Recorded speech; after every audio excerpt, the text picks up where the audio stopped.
પરમ સુખદમ કેવલમ જ્ઞાનમૂર્તિ દ્વંદ્વાતીતમ ગગન સદસમ તત્વમસ્યાદિલક્ષમ એકમ નિત્યમ વિમલમચલમ સાર્વધી સાક્ષીભૂતમ ભાવાતીતમ ત્રિગુણરહિતમ સદગુરુત્વમ. મોરબી પાસેના ગામમાં એક પ્રશ્ન મને કરેલો કે આ પ્રાર્થના ઉપર ત્રિગુણ રહિતમ સદગુરુત્વમ નમામી, 3 ગુણથી રહિત, રૂપથી રહિત, ગુણથી રહિત, ક્રિયાથી રહિત, આકારથી રહિત એવા પરમાત્માનું ખોજ થઈ કેવી રીતે શકે આપણાથી? અઘરામાં અઘરું કાર્ય છે આ, કારણ કે નિરાકાર બ્રહ્મ છે. ભગવાન એમ કે છે કે મય્યેવ મન આધત્વ, મારું મન, તારું મન તું મારામાં પરોય, મારામાં મનને પરોઈ દે. બોલતી તો મન પરોવાય કેવી રીતે? બ્રહ્મ નિરાકાર છે, પરમાત્મા નિરાકાર છે. નિરાકાર નું જ્ઞાન કરવાનું આમાં આ પ્રાર્થનામાં આવે છે. તો મન બ્રહ્મમાં પરોવાય એ કાઠું કામ છે. કારણ શું છે કે આપણામાં વર્ષોનો જન્મારાઓનો દેહનો અભિમાન છે કે હું દેહ છું અને બીજા બધા દેહધારીઓની વચ્ચે રહીએ છીએ, અને આ બ્રહ્મ છે એ તો અવ્યક્ત છે. તો આપણા દેહના અભિમાન વાળા માણસો થી અવ્યક્ત પરમાત્માની ભૂમિકા થાય અને આપણું મન એમનામાં પરોવાય એ બધું કાઠું કામ છે, એવું મને પ્રશ્ન કર્યો હતો. મતલબ એ થયો કે દેહના અભિમાની જે મનુષ્ય છે એને નિર્ગુણ બ્રહ્મની પ્રાપ્તિ અઘરી છે. તો અહીંયા ભગવાને આપણને કીધું હતું 12મા અધ્યાયના 6થા શ્લોકમાં કીધું છે કે એ તું કરવાણી કર્માણી મયી સંન્યાસી મત્પરા, મારા પરાય રહેનાર જે ભક્તજનો એ તો સર્વાણી કર્માણી, બધા કર્મોને મારામાં અર્પણ કરીને અનન્યેવ યોગેન માધ્યાયંત ઉપાસતે, મારા સગુણ સ્વરૂપ પરમાત્માને જ અનન્ય યોગથી નિરંતર ભજે. અહીંયા શું કીધું છે? નિર્ગુણ બ્રહ્મની પ્રાપ્તિ દુષ્કર છે. તો પરમાત્મામાં બ્રહ્મમાં મન ભરવાય નહીં. તો જે સતત મારા પરાય રહેનાર છે, ખાતા પીતા ઉઠતા બેસતા સુરેતા, કોઈ વ્યક્તિને મળે ત્યારે જય નારાયણ, જય શ્રી કૃષ્ણ, જય શ્રી કૃષ્ણ કરતા કરતા પરમાત્મા કૃષ્ણની મૂર્તિ એના ચિત્તની અંદર હોય છે. તો સતત પરમાત્મા પરાય સગુણ પરમાત્મા, તો એમાં જે રહેનારા છે એ ભક્તો છે બહુ ઉત્તમ પરિણામ પામે છે. જો એમનો અહંકાર મોડો પડેલો હોય છે, સતત સગુણ પરમાત્મા કે રામ અને કૃષ્ણનું ભજન કરનારા વર્ષો સુધી એમાં પોતાના ચિત્તને પરોવી રાખે છે, તો નિર્મળ થઈ જાય છે પોતે. એટલે એવા ભક્તો બધા કર્મો, જે કર્મો થાય એ કર્મ બધાય મયી સંન્યાસ્ય મત્પરા, બધા કર્મો મારામાં અર્પણ કરીને સગુણ સ્વરૂપ કૃષ્ણ અથવા રામ કે શિવ કે ગુરુ મહારાજ, આ તો સગુણ સ્વરૂપ પરમેશ્વરને અનન્ય ભાવથી નિરંતર ચિંતન કરતા કરતા ભજે છે, અને એ દ્વારા મારા ચિત્તને પરોવે છે. આ લોકો ભક્તજનો અનન્ય શ્રદ્ધા એમાં મુખ્ય પરિબળ હોય છે, અને મારામાં ચિત્ત પરોવનાર એ પ્રેમી ભક્તો છે કે મારા સિવાય રહી શકતા નથી, ખાતા પીતા ઉઠતા બેસતા મારું જ ભજન કરે છે. તો ભગવાન કહે છે કે આવા લોકોને હું મૃત્યુ સંસારમાંથી તરત જ ઉદ્ધાર કરી દઉં છું. હવે મૃત્યુ સંસારમાંથી ઉદ્ધાર ભગવાન કરી દે છે, પણ સતત પરમાત્મા પરાયણ રહેનાર નિર્ગુણ જે છે, નિર્ગુણની ઉપાસના કરનાર છે, એને કાઢવું પડે છે આ ઉપાસના કરવી. એટલે સગુણ ભક્તિ મૂર્તિમાં મન પરોવે, સગુણ પરમાત્મામાં મન પરોવે. પણ મેઇન વાત શું છે કે અહીંયા પોતાનો અહંકાર છે, પોતાનો ઈગો છે, એને દુબળો પાતળો કરી અને ઘસીને મીર દેવાનો છે, વાઢીને. પોતાનો ઈગો જ્યાં સુધી ઘસાતો નથી, મોડો નથી પડતો, સહજ નથી બનતો, ત્યાં સુધી દેહનું અભિમાન રહે છે વધારે અને કરતા ભાવ, ભોગતા ભાવ વધારે રહે છે અને એમાં સુખ દુઃખના પરિણામો અનુભવાય છે. તો સુખ અને દુઃખના પરિણામો જ્યાં સુધી અહંકારનો ઠૂંઠો ઉભો છે ત્યારે. પણ જો ભગવાન કહે છે ને કે સર્વ ધર્માન પરિત્યજ્ય મામેકમ શરણં વ્રજ, એના પછી બીજું કીધું કે તૃષ્ણા છિંદી ભજક્ષમામ જય મદમ. તૃષ્ણાઓને છેદ મારે પરાયણ દે અને મદ ને હણી નાખ, અહંકાર ને હણી નાખ. તો જહી મદમ, એ મદ ને હણવો. હા, મારામાં મન જે પરોવે છે એનો જ ઉદ્ધાર થાય છે, આ સંસાર સાગર માંથી તરી જાય છે. આવું કીધું ને.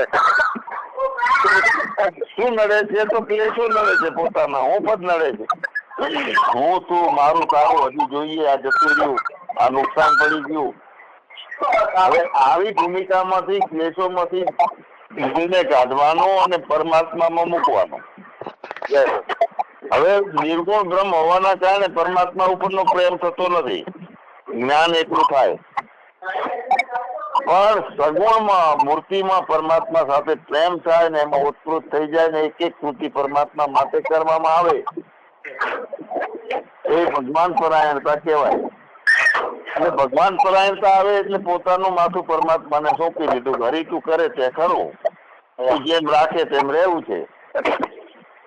એમાં શું થાય છે કે સારું બન્યું કે નબળું બન્યું, બગડ્યું કે સુધર્યું, બધું પરમાત્માને અર્પણ. એટલે બધા કર્મો પરમાત્મા કહે છે કે મારામાં અર્પણ કરી અને મુજ આ સગુણ સ્વરૂપ પરમાત્માને અનન્ય પ્રેમથી, અનન્ય ભક્તિથી અને અનન્ય ભક્તિ યોગથી નિરંતર ચિંતન કરતા કરતા ભજે. એટલે કે પોતાની વ્યક્તિપણાની વૃત્તિ છે એ વૃત્તિમાં હું પણાના બદલે પરમાત્માને દાખલ કરી દેવો વૃત્તિ. એટલે પરમાત્મામાં સતત ચિત્ત પરોવી જાય તો એ પ્રેમ વગર થતું નથી. પરમાત્મા ઉપરનો અતિશય પ્રેમ હોય તો આ રસ્તો પકડાવા મળે છે. હવે પ્રેમ સંસાર ઉપર હોય, પ્રેમ કર્મ ઉપર હોય, પ્રેમ પૈસા ઉપર હોય તો અહીંયા કામ બનતું નથી. મુખ્ય લક્ષ્ય કયું? આપણે લાખો રૂપિયાનો ધંધો કરતા હોઈએ તો રોજના 25,000 કમાતા હોઈએ ને અડધો દાડો ગેરહાજર રહીએ તો 12,500 રૂપિયાની ગણતરી આવે કે નહીં? હવે એના બદલે 300 રૂપિયાનું મજૂરી કામ કરતો ને અડધો દાડો ક્યાંક તીર્થયાત્રામાં જતો તેને 150 નું નુકસાન થાય છે.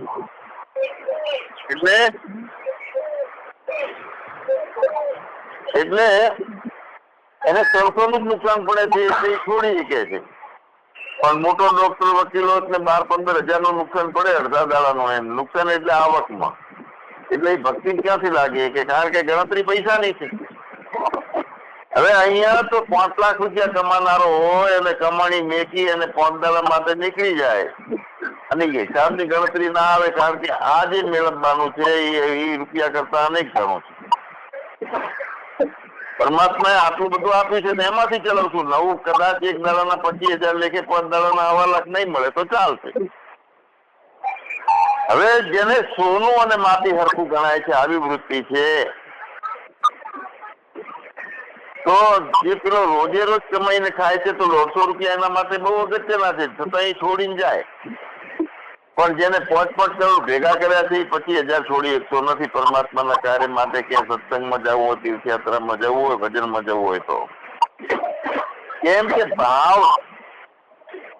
ભાવો હિ વિદ્યતે દેવો. અહીંયા કિંમત છે ને થઈ ઘઉં ને વેચીએ તો 600 રૂપિયા મણના, બાજરીના 500 કે બાજરી નથી વાપી કારણ કે કિંમત થઈ.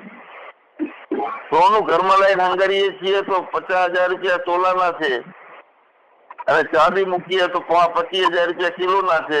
લોખંડ મિલીએ તો 2500 રૂપિયા 100 કિલોના છે. તો હવે આમાં કિંમત બધાની નોખી નોખી છે, પણ જેને પરમાત્મા પરાયણ મન થઈ ગયું છે એને લાભ, હાનિ, જસ, અબજસ, જન્મ, મૃત્યુ, જરા અને વ્યાધિ બધા ઉપર હમાર ફેરવી દીધેલું હોય, બધું હરખું. 3 કે 4 દિવસ ઉભો ગમે એટલી આવક હોય તો છોડી અને શિબિરોમાં જતા રહેવું, જ્ઞાનની શિબિરમાં, ધ્યાનની શિબિરમાં, અને છતાં લકીરી ના બને કે મારું નુકસાન પડે એવું કરે. એવા જોયા છે કે લગ્ન, છોકરાના લગ્ન હોય અને મોલ્લા દાડા સુધી ધ્યાનની શિબિરમાં જતા રહે, આઈને પછી બીજા દાડે લગ્ન હોય, 4 દિવસ લગ્નમાં જતા રહે. પોતાના આગા છોકરાના લગ્ન હોય તો હવે આ ચિત્ત પરમાત્મામાં પરોવેલું કહેવાય, પરમાત્મા ઉપરની પ્રીતિ કહેવાય. પરમાત્મા ઉપરની પ્રીતિ ના હોય એના માટે આ કામ શક્ય નથી, કારણ કે એને તો મહત્વ આવ્યું સંબંધોને, પૈસાને, ટાણાને. પરમાત્મા કહે છે કે મારામાં મનને પરોવ અને મારામાં બુદ્ધિને જોડ. હવે બુદ્ધિ જોડવી કેવી રીતે? દાદાગીરીથી જોડાય ને પરમાત્મામાં. બીજું મહત્વનું વધારે લાગે છે, પરમાત્મા ફોરો લાગે છે, એ ચાલશે, બીજું બધું નહીં ચાલે કે નહીં કરીએ તો. ભગવાનની અંદર કાયમ વાસ કરવો હોય, ભગવાન જેવી વૃત્તિ કાયમ રાખવી હોય, અખંડ ભાવ એક રાખવો હોય, અખંડ યોગી બનવું હોય તો પરમાત્મામાં મનને પરોવવું, અને એ પણ પ્રેમ સિવાય અને સમત્વ બુદ્ધિ સિવાય આ શક્ય નથી. જો પરમાત્મામાં નિયમિત સમર્પણ રાખશું, શ્રદ્ધા રાખશું, પ્રેમ રાખશું તો પરમાત્મામાં નિવાસ કાયમ માટેનો બની જશે, એમાં સંશય નથી. અચળ ભાવે સ્થાપના કરવી છે આપણી વૃત્તિની, અચળ કે વૃત્તિ કાયમ માટે અંતઃકરણમાં આવે જ નહીં, હારા તારામાં મારા તારામાં દુઃખ સુખમાં આવે જ નહીં વૃત્તિ.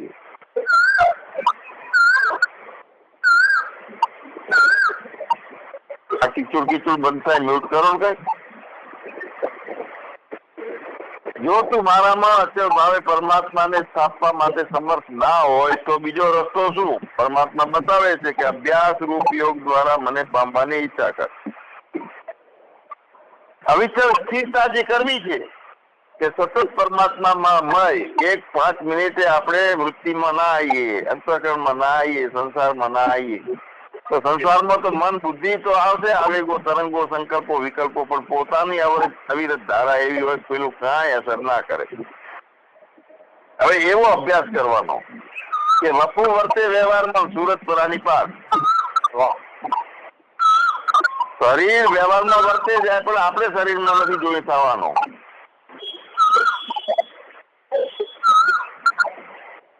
કોનો અવાજ આવે છે? જેનો હોય એનો ફોન કાપી નાખો ને એટલે ડિસ્ટર્બ ના પડે.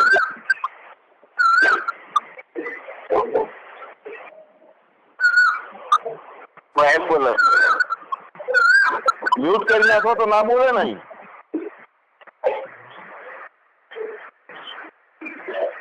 પરમાત્મા મનને અચળ ભાવે રાખવું છે જોઈ તો મનનું કામ કરે, તમને નડે નહીં તો શું વાંધો? શરીરનું કામ કરે, વૃત્તિનું કામ કરે, ઇન્દ્રિયોનું કામ કરે, લોકો જે કરે હા હો કરે રાખો, પણ તમને ક્યારે નડે? તમે કચપચ કરો અને પ્રપંચમાં ભેગા જોઈને થઈ જાઓ તો નડે. ઘણી વખત કોકને આપણે ખાલી 2-4 વખત એક વાત કહીએ તો કે તમે કચકચ કરો છો, ગાડી આમ ચલા બંધ નહીં આમ, પણ તને શું નડે છે? સારી વાતો માની લે. નડે છે આપણું મન એવું અવળચંદુ છે કે કોઈ બોલે ના ગમે, કોઈ કામ કરે તો ના ગમે, કેમ મેં કીધું એમ ના કર્યું. તો એમાં શું છે, મનની અંદર એવા ઉભેલા છીએ રજોગુણી થઈને આપણે કે હારા નબળાના ભાવમાંથી ઊંચા આવતા નથી. તો એ અચળ ભાવે ના રાખી શકે, વધારે રજોગુણ હોય છે, પરમાત્મામાં નિત્ય યોગ ના કરી શકે તો એને એનો અભ્યાસ કરવાનો. કામ વિષય બધું ચાલુ હોય અને અચળ ભાવે સ્થિતિ કરવાનો, અભ્યાસ કરવાનો, રોજ ધ્યાન કરવાનું, સતત ચિંતન કરવાનું, મનન કરવાનું, પણ પરમાત્મામાં નિત્ય મારો યોગ બની છે, મારામાં નિત્ય યોગ બની રહે તો ધર્મ નું કામ કરતા કરતા, અર્થનું કામ કરતા કરતા પરમાત્માની પ્રાપ્તિ રૂપી સિદ્ધિને પામવાનું છે અભ્યાસ કરીને. અને મારી પ્રાપ્તિ માટેનો જે તું એ યુગનો આશરો લઈને આવા બધા સાધનો કરવામાં પણ તું મેળ ના આવતો અને અભ્યાસ કરવા માટે તું બરોબર ના હોય તો તું મન અને બુદ્ધિ ઉપર વિજય મેળવનારો થઈ જા. હવે મન અને બુદ્ધિનો વિજય મેળવવો હોય તો શેનાથી થાય છે? તો આસક્તિ રહિતતાથી થાય છે. ફલાશક્તિ છોડીએ તો મન અને બુદ્ધિમાં કર્મો કરવાના પણ ફળની અપેક્ષા નહીં રાખવાની. નિષ્કામ કર્મયોગી જેટલો હોય, જેટલો સેવાભાવી હોય, પરમાત્મા ઉપર શ્રદ્ધા પ્રેમ હોય તો મન અને બુદ્ધિ ઉપર વિજય મેળવી શકાય. બધા જેટલા કર્મો થાય એનું ફળની ઈચ્છા નહીં રાખવાની કે આમ ફળ કેમ ના આવ્યું, નાબૂદ જોઈએ. હવે આમાં બધું ચડિયાતું કયું એવું ભગવાન કે છે કે જ્ઞાન ચડિયાતું કે અભ્યાસ ચડિયાતું કે સ્વરૂપનું ધ્યાન ચડિયાતું છે કે બધામાં કર્મ ફળનો ત્યાગ ચડિયાતો સૌથી સારું કયું? જેને જે ગમે એ કરવું એ સારું. જો વિવેક વગર અને જાણ્યા વગરનો જેમ તેમ અભ્યાસ કરીએ, શરીરની અંદર ભેગા જોઈન્ટ રહી અને અભ્યાસને સાક્ષીનો અભ્યાસ કરવા જઈએ તો અંદરનું ગાંઠ છે તો છૂટી પડતી નથી. તો એના કરતા જ્ઞાન સારું. અને જ્ઞાન કરતા પણ જો નિત્ય યુગ ના બનતો હોય તો પરમાત્માના સ્વરૂપનું ધ્યાન એના માટે ચડિયાતું કહેવાય. અને ધ્યાન કરતા પણ બધા કર્મોનો ફળોનો ત્યાગ કરીએ તો એ ધ્યાન કરતા પછી ચડી જાય. કારણ કે जिनको कछु ना चाहिए वो सहन करता તો ચિંતા છે. હવે ચિંતા છે તો જીવનનો આનંદ ખલાસ થઈ જાય છે. પણ ચાह मीठे चिंता मीठे मनवा बेपरवाह जिनको कुछ न चाहिए वो सहन करता. બાદશાહ કોણ? હજી નો અડકવા પડ્યો છે એ બાદશાહ નથી. ત્યાગ જે છે ને એ બધાથી ચડી જાય છે.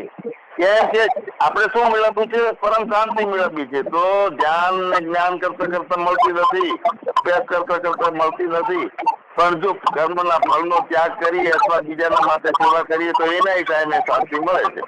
અનુભવ કરી લો. આપણે કોઈનું નિષ્કામ ભાવથી સેવા કરો, દુશ્મન હોય નહીં તરત ને તમારો અંતરાત્મા કબૂલ કરશે, શાંતિ મળી. પણ એ શાંતિ પરમ શાંતિમાં કન્વર્ટ ત્યારે થાય કે બિલકુલ ફળની અપેક્ષા ના રાખીએ અને ઈચ્છાઓ અને કામનાઓ ના રાખીએ તો નિત્ય યોગ બનતા વાર થતી નથી અને પરમાત્મામાં નિત્ય વાસ થઈ જાય છે. સચ્ચિદાનંદ ભગવાન જય.